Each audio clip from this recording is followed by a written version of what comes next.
The following is taken from markprindle.com. Please visit his site.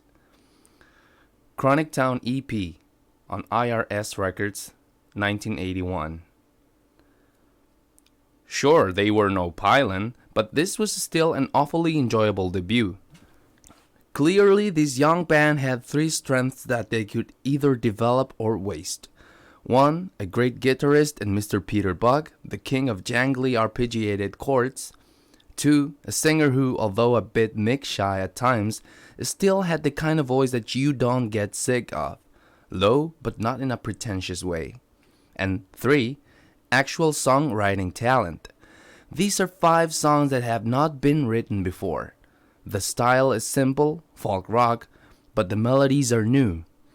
And that's a rarity these days. I don't think I have to tell you. Ever heard the Gin Blossoms? Yee. It's weird to think that this came out before Murmur. They sound much more confident and excited here.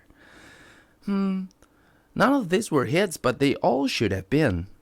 The House in Order bit in Wolves Lower alone should have made them 100aries. Luckily for us, they stuck around until Losing My Religion did the job.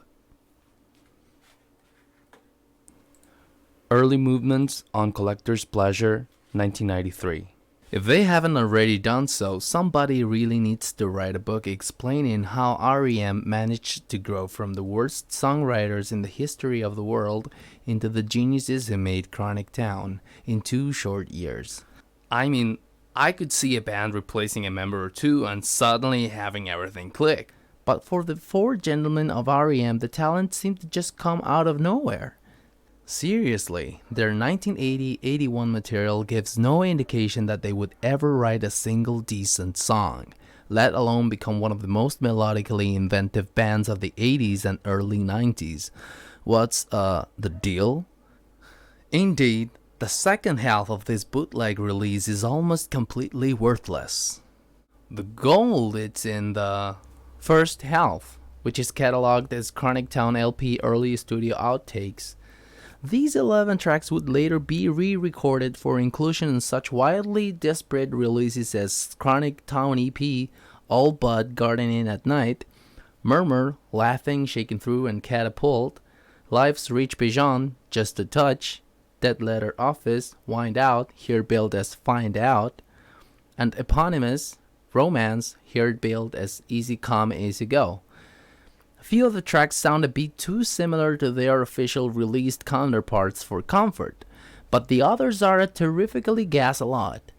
Here are a few highlights, bulleted for you like a little boy accidentally killed by the police. A much speedier version of Catapult, with its 9 o'clock don't try to turn it off, sung as it's 9 o'clock don't turn it off, it's 9 o'clock. As well as extra volume and emphasis put on the beautiful Catapult 3-part harmony. Wolves Lower with a much more pronounced House in Order part. Romance without the loud bass slap at the end of each verse's first line. A second version of Wolves Lower, this one ending the first line not with wolves at the door but with a silly abrupt sounding wolves. Alright, enough of the highlights crap. What is this, a children's magazine often found in the waiting room of dentist offices? Hell no, this is www.markprindle.com, and you can rub your teeth with shit every night for all we care. Speaking of which, I said something hilarious in an email earlier today. I've been busy as a damn beaver. Ha ha! Get it? See, I was going to say busy as a damn beaver, but then I realized that beavers build dams, which is a homonym for dams. And once you know that piece of information, the rest of the joke falls into place. The second half of the CD is cataloged as 1980 Garage Rehearsal, and somebody must have been short on B's when they came up with that name because these songs are awful. I already discussed them in my So Much Younger Then review though, and they haven't gotten any better since then.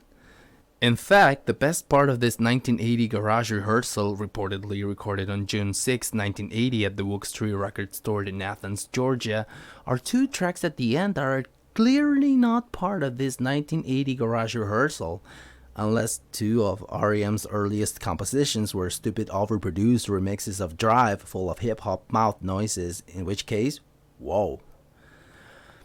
And that's my review of Bowel Movements by David Bowie.